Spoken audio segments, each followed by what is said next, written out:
should change the name. We used to do something years ago. Wouldn't mind if you stole the idea, called the Informed Listener or something like that. Very nice. Very nice. Because the book club makes it seem like you feel guilty because I haven't read a book about such.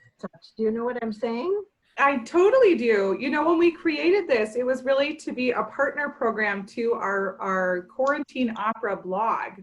So there's actually some reading to do with each of the sessions, but we are finding people aren't doing that. Okay. Maybe we'll revisit our name. Who knows? Right. It's just a thought for you. Duly noted. Duly noted. And Mary, I wanted to have you let go of the guilt of not reading it because guilty is charged. I just think there should be more people participating. Oh, no, this is why we have John and Maggie to help us walk us through all of this. This is what makes it so much fun. Oh my goodness, hilarious. Well, I think we should probably go ahead and get started. What do you think? I'm game. John, you ready? Let's go. I wanted to thank all of you for joining us for the Quarantine Opera Book Club tonight. Thanks so much. Florentine Opera and the Rotary Club of Milwaukee, we're delighted to have you be a part of this. So thank you so much. I really appreciate it. So I'd like to introduce our speakers. First, I'm Christine Davis-Cook. I am the Director of Audience Development with Florentine. And I would like to introduce Maggie Oblinger, who is our General Director and CEO, and also John Stump, who is our Education Manager and Community Development. So with that said, I'm going to hand it over to them. I'm going to mute all of you in just a little bit. Our runtime for this is anywhere between 30 to 35 minutes, really max. But just sit back, enjoy. If you have a question or a comment, just raise your hand. I can unmute you as they're speaking, and feel free to join in the conversation. All right, with that, I'm going to have John take off today. All right, let's go. I'm waiting to be muted and then unmute myself. So as always, we're going to start with a little song. Hold on, what is going on? Uh-oh. It's okay, I'll play it either way. Here we go.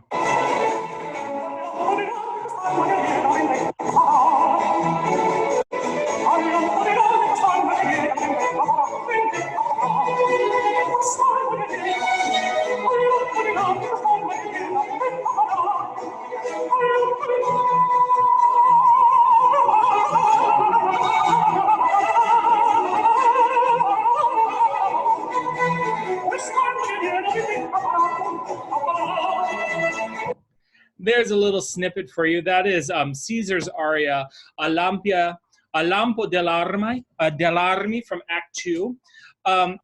And we're going to kind of dive in. A lot of today is going to be kind of Handel and Baroque opera overview in general, because 30 minutes with Handel's Cesare, for instance, we have 16 main arias, if not 33 in the original. So it would take us 4 hours to get through all the music. So if you don't hear your favorite hits, I apologize.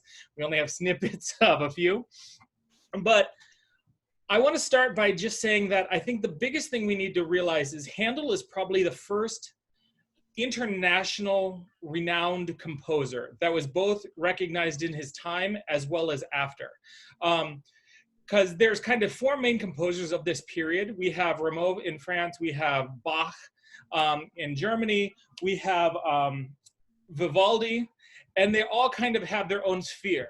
But the big thing that is, I think, very Handel is that he is not from a musical lineage. His dad, I think, was actually mortified he went into music, wanted him to be a lawyer, and he did it anyway.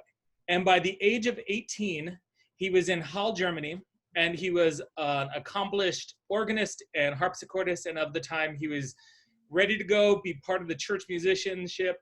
And he was just like, I took a job. And then at 18, he's like, nah, like probably a few months later.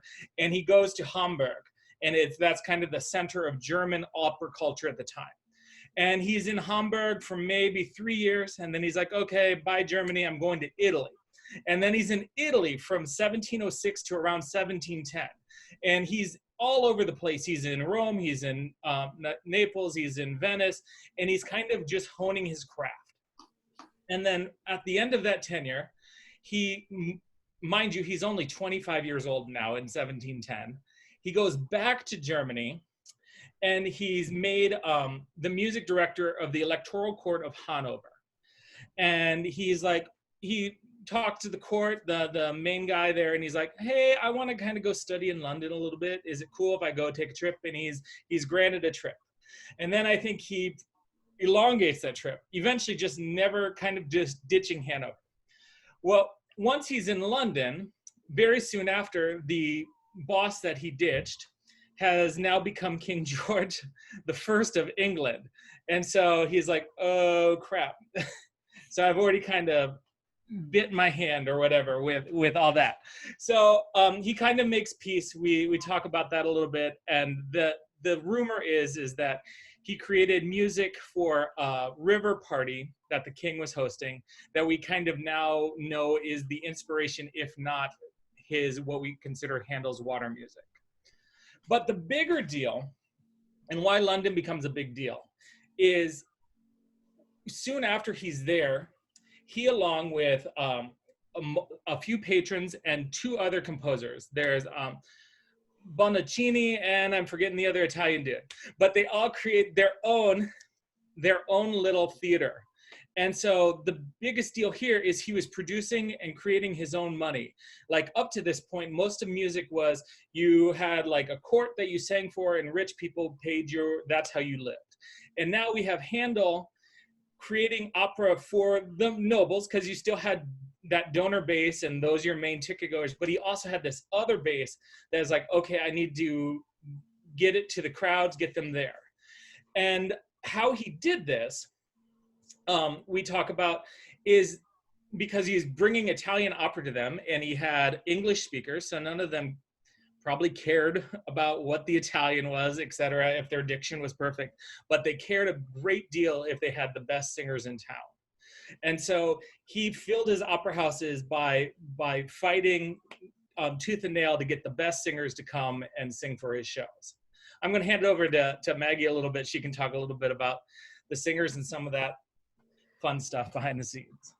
Before we even get into that, thank you, John. That was a great kickoff. I want to set the stage for you guys a little bit.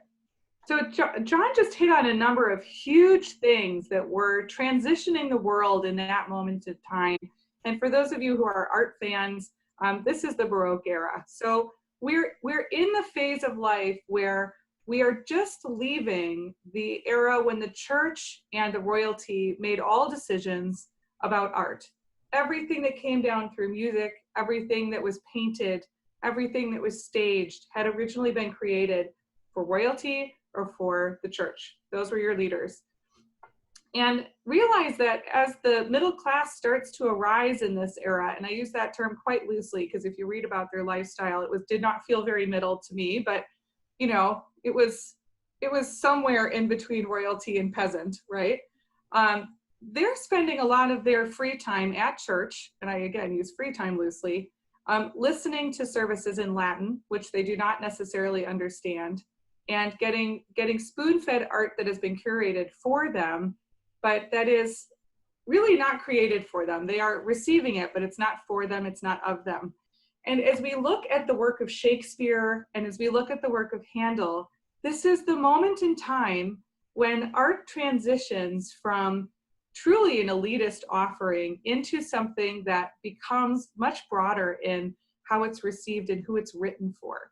So this is a really big deal. What John is discussing, where Handel suddenly gets the ability to fund his own works, produce his own works, and create works in a balance, it's very economically driven and it's very audience driven. And today, everything we do is audience driven, right? Like that's kind of a key point for any business, including in the arts. But at the time, that was an astounding change. That was a huge turn of events. And the fact that we have these pieces from Handel that are in English for English people was a novelty, and they sold really well. So as John and I were laughing about this afternoon, this is one of the ways he offset the huge losses from opera, because opera, even in its inception, which was at this moment in time, really was always a giant money pit because it has all of the arts in it. So Handel was always looking for ways to pay for his passion, as it were, and a lot of his oratorio work came out there. Now that said, I'm going to go back to where John really wanted me to go. I never do what I'm supposed to. Poor John. So one of the amazing things about this era and about Handel is because he was the equivalent of an international rock star, and he's in London with all of this talent, and there's a few hot composers who are fighting over those singers, but he wrote great stuff, and he really wrote for the singer. So he would take a look at who he had in his show, and he would write them the most glorified, ornamented, show-off pieces he could envision. And it wasn't one a show. You see a Puccini opera now, you get, your big star gets 1 or 2 operas, right? That was not the case back in the day. So based on how important you were, how famous you were, how much the audience wanted you, you got more arias in a show than somebody who might be really good but new. So when John's talking about there being 16 to 33 arias in this piece, it's because Handel didn't just give you one. You got as many as you deserved. So in many ways, they were getting paid in stage time. Now, as you can imagine, the singers who were outstanding would fight for this. And at one point, there was even a bit of a cat fight on stage in a different theater and in a different show, conveniently his biggest rival's show, where they were like ripping each other's costumes and having a brawl on stage over who would get the lead in the next Handel piece. So this was a very emotional, passionate competition that hopefully most of them kept off the stage, but it did have its moments. Now, Handel is an interesting fellow. For many of these composers, there's, I mean, just pages and pages of stories about their crazy lifestyles and their wild personalities. Handel was known as the Great Bear. He was a very big guy. He kind of lumbered. And can you just imagine a big lumbering German guy who writes in multiple languages, kind of, you know, coming around England, throwing his weight around literally and figuratively. And at one point, one of the singers who got into the fight on stage also got into a fight with Handel. And I'm trying to find his exact words. John gave me a couple of notes, and this is one of my favorite stories. John, do you know where it is? I don't know if we made it into the note part. That's okay. So he pretty much said, I'm going to throw you out a window if you can't pull it together. And like manhandled her. He picked her up and was moving towards a window. So this is not an elegant, gentle soul that is creating a lot of this repertoire. It's somebody who I suspect with his business sense really understood the impact of the women of the day being on his stage, the singers of the day being on his stage. And when we look at how many incredible pieces were written by him for each of them, you can see how he created those relationships despite what I suspect are some pretty significant soft touch shortcomings. I want to hand it back to John to talk a little bit about the treble voices that we have in this opera in particular, but also of the day. But I did want to just make sure everyone was kind of picturing that Baroque era as we're talking about all of this. So everything in this era is light and dark. It's simple and ornamented. It's church and not church. And then we also have that added layer of who the audience is. Who is he writing for? And that is such a massive shift that as we enjoy what really is the beginning of the heyday of this art form, please keep in mind that it is not just the kings and the bishops who are on the receiving end of this. This really was created with people in mind. And while we have heroes as our subject matter, they are still people, which is interesting since we're coming from an era where that is not necessarily who would be in our shows. So with that, John, I just wandered all over our talking points, but you'll forgive me. Give them a lowdown on the voices. Yeah, so first up, I want to talk a little music style. So of this period is what we consider called opera seria, so serious opera. But in a bigger or more nuanced way of talking about it, it's recitative gives us action, aria gives us emotion. And so with that, it lends itself to really be singer focused, because it's like, okay, we gotta get through the plot. We talk through it really fast with recitative, and now I have 7-minute aria that I can show off completely. Maggie and I were talking also earlier about like this period being so singer centric that when I was in grad school, and like, forgive me, you're not gonna probably find this in any musicologist like terminology of like distinct periods. But in opera, we have kind of multiple different eras within eras. And so right now we're in what I'm going to call the era of the singer. The singer is the driving force of what creates an opera. So if you were with us a few weeks ago when we talked about Barbara Serville and we talked about Suitcase aria, this is exactly that point. It was like, okay, this singer has a great aria that's not part of the show, but I sing the crap out of it. They bring it in because really that's who's bringing butts into the seats. That's how you're getting your money. And so it's the ear of the singer. As we move on, we go into like the romantic period, we get the ear of the composer. And then even beyond that, and we'll talk a little bit more next week, that we get into the ear of the conductor, that they're kind of who's in charge and who's driving all of the different opera companies. But the big thing about being in the ear of the singer is that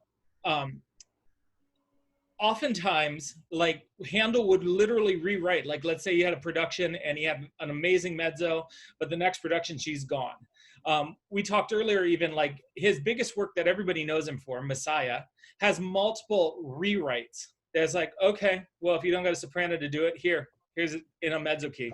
Here's it in this key.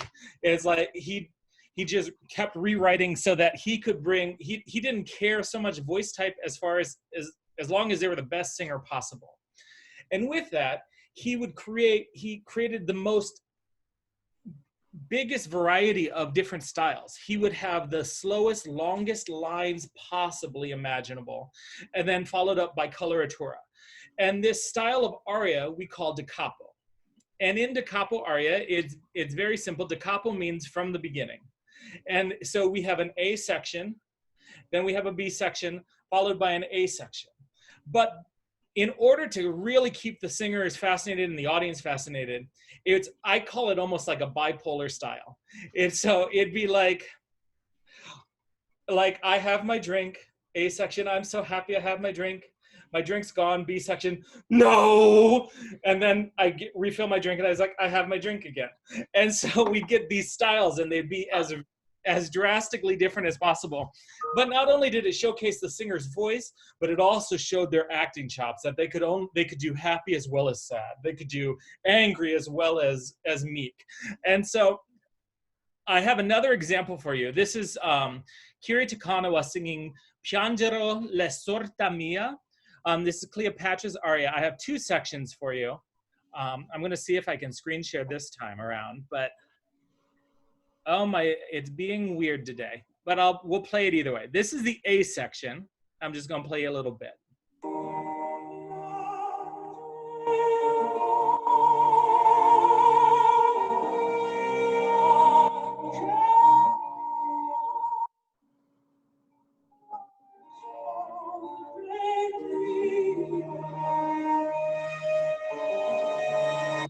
So do you hear how like long the line is? She's pulling every emotion out of it. It's very elegant.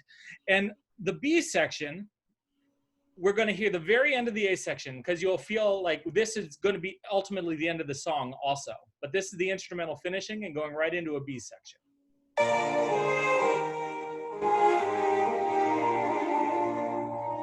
Oh, the end, but not.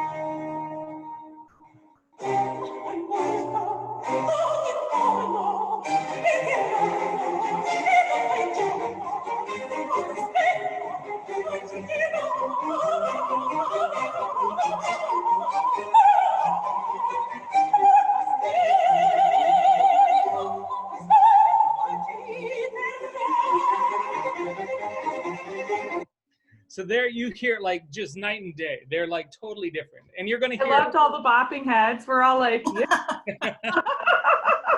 And you'll get to hear it in all its glory in a little bit too. Again, we're going to hear Da Capo. But what Maggie was really wanting me to talk about is the first time I saw Cesare, I was kind of ticked off. I'm like, as a tenor, I'm like, where the hell are the tenors? But it doesn't happen. So in this period, Cesare was originally sung by what we know as castrati.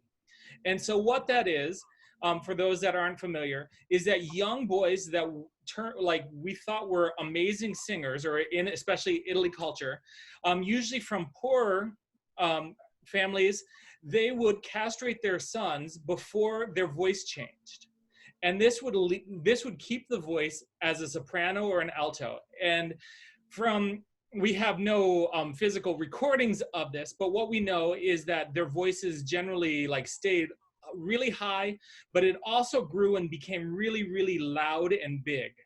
And the other part is they were kind of non-human looking. And so they made great heroes on stage because for the time, they would grow to like, the hormones changed that they would grow to be super, super tall, and their rib cages would be super, super big. And so you would have like this castrati playing Caesar that would be like 6'6", and then you'd have like Cleopatra that was like 5'4" and demure. So it made this very, very changing picture. And now we still, I don't think we know how to rectify it. Because right now the best we can do is we have countertenors play a lot of the roles. And what a countertenor is technically is a baritone that has an extremely developed falsetto. And I'm very oversimplifying it. So if any of you are countertenors, I apologize ahead of time. But it creates a different sound. Like if I'm giving you an example, like me's falsetto, like, I don't, like Maggie and I don't know if it was an argument, but I was just like, I don't think that's the sound that Handel had. I think with castrati, he had people that like, it was like, it had some bark to it. And so we were talking about how countertenors tend to have and they all have a different color, right? Every voice has a different color, but there's a flute quality often to a countertenor voice because they're singing in this top extension of their voice. It doesn't have a lot of the metal or the heft.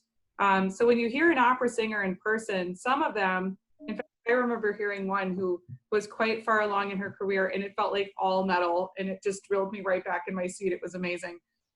There's different pieces to the color of a voice. And when we talk about metal, it's that part that carries and that really just launches the voice to fill a room without microphones, to fill a theater. And it's got that power in it without punchiness. It's a color. And then there's usually a soft roundness around that metal that gives you the chills, right? So you've got the power and you've got the suppleness. And what John's explaining is these castrati had that power in their voices, but obviously we're not castrating people anymore to get color. So what we have now is a different color than what was intended. And it gives a different effect on stage. So people use different combinations of mezzos or countertenors or all kinds of things. And it really means whatever you end up seeing on stage is kind of different every time. And we talked about that a little bit last time with Tales of Hoffmann, for those of you who are showing up on the regular, that Tales of Hoffmann is one of the shows that doesn't have a nice, clean, definitive, here's how you do this opera. Nothing in the Baroque era falls in the clean, definitive category. A lot of the coloratura that you hear, those fast notes, aren't written. So a lot of the singers got to design their own ornaments. There's rules for that, but that gets really into nerdy singer weeds that you guys don't really want to know about. But it has a lot of flexibility. It gives you a lot of opportunity. And clearly today, when we're doing performances, I know of very few audience members, they are out there, but who really want to sit through a 4-hour Baroque opera. It's got a different flavor to it and a different pace, and that makes it even more expensive to put on. So we tend to cut them in places so that you're not hearing all 33 of the arias that he had originally intended. You're getting a bit of a reduction of that. But with that, John, I'm looking at our time. And we got a long end song. Do you want questions and then finish with the song, or should That's we do? Exactly what I was thinking. Yep. Does anyone have questions for us today? We get so excited. John and I could talk about this for another 2 hours. You'd all be like, get off the phone. My drink is empty. Oh, did I see a hand? From the Sparker House, maybe? No? All right. That was very definitive no. All right. John, you want to kick it off for our last? Yeah, I will let her introduce her song, but we have Baumgartner studio artist Megan Falkers with us. Megan, will you wave to us, please? And she's going to sing an aria by Sesto, and I'll let her. I'm correct, right, Megan? Yes. Okay, sorry. It's one of Sesto's arias. In Cesare that sometimes I'm like, is it that one? Right, I know one of Cesare's arias too, but this one is Sesto. So Sesto is the son of Pompey, who just got decapitated. So he really is put into this unique position where he's a young boy. He's probably the age of Cherubino, but he's very different than Cherubino. He's so you know, he suddenly has all this responsibility to avenge his father's death.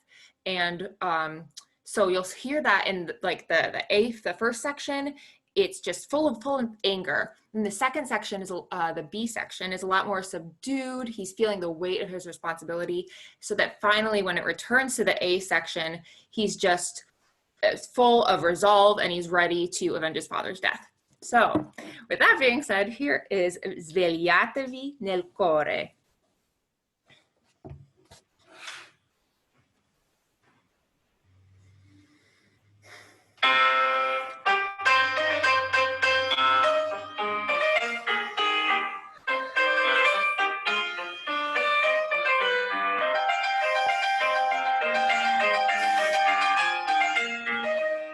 Svegliatevi nel cuore, fuori d'uomo offesa, affardo traditor, asprovedito, svegliatevi. Svegliatevi nel cuore, fuori d'un'alma offesa, affardo traditor, asprovedetta, svegliatevi. Svegliatevi. Svegliatevi nel cuore, fuori d'un'alba offesa, affalete nel cuore, fuori d'un'alba offesa, affar d'un traditor, affar vendetta, affar d'un traditor, affar d'un traditor, aspra vendetta.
Svegliatevi nel cuore, fuori d'uomo offesa, affar d'un traditor,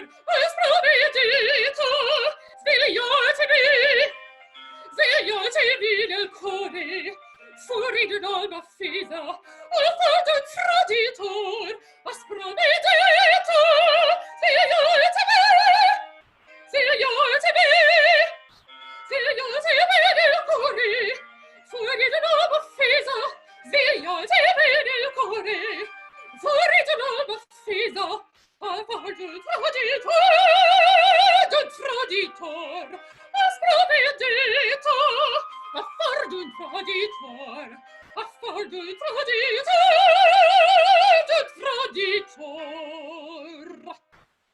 Aspra vendetta.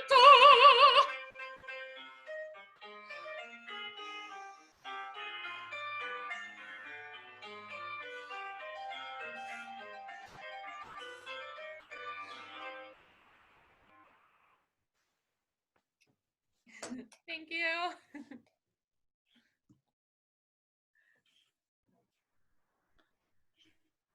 So Christine, we'll hand it over to you in a second. I don't know if there were some questions in the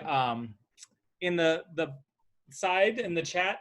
Messiah, I do believe was written in English. It premiered in Dublin. I believe, don't quote me on the date, 1738. Just quick facts. At the end of like 1730, Handel was continuing writing opera, but he kind of shifted over to oratorio because England was getting tired of Italian opera. Second, it was cheaper. And third, there was a very strong choral tradition. So he started writing oratorio in the English language, and you get a bunch of them. And the craziness, before he died, and he was still writing, Handel had 2 strokes, and he recovered really quickly and became a singer once again. And so, or a player once again, and was composing all the way till his death in 1759. So if you're curious, go explore Baroque opera and Handel a little bit more. Megan, thank you so much for singing for us. That's really fun. And from Margaret, she's asking, are his arias more difficult? You know, he really wrote for the singers. So, and you have a lot to choose from. So usually when you're going to sing Handel, you find the one that feels best for you. And as we mentioned, that coloratura, each singer writes their own. So there's rules about what is appropriate for specific composer styles, and it's based on their era and where they wrote and a lot of other things. But when you hear a piece like that, like Megan's, for example, that da capo part, nobody else does it quite like her. So it gives you a lot of freedom as a singer to write things in a way that is going to feel good and sound good and really show you off. So I hope that answers your question, and we're delighted you were all here. And with that, I will hand this back to Christine. Thank you so much, Maggie. Thank you, Megan. That was beautiful. And John, thank you. I always feel so much smarter after these. I don't know about anybody else, but I learned a lot. Thank you. And thank you to Rotary Club of Milwaukee presenting this with us with Florentine, or shall I say, Quarantine Opera. And I also wanted to mention something too. If you loved Megan, which I know you did, next month we're having Zarzuela on July 10th and July 12th. And it will be a virtual performance now. And the performers will be together, socially distanced, our 4 Baumgartner studio artists and our pianist Jana. And so please, if you'd like to see the Zarzuela performance, they're going to be rehearsing soon. They've been working hard on it already in their respective different areas throughout the United States. So, but please join us for that. You can find out how to get tickets on our website too. Thank you again, most of all, to all of you for joining us. We will be here again next week. John, what's our opera? We're going to explore Richard Strauss's Ariadne auf Naxos.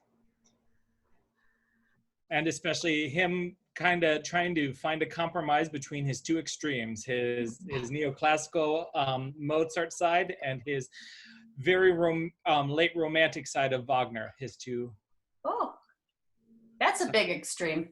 Exactly. It's a so great it's got show. a story within a story, and there's a story behind it. So I think good. Looking forward to it. Thank you again so much, everyone, and enjoy the rest of this beautiful evening. Exactly. Have a good one, Thank everyone. you guys. Bye.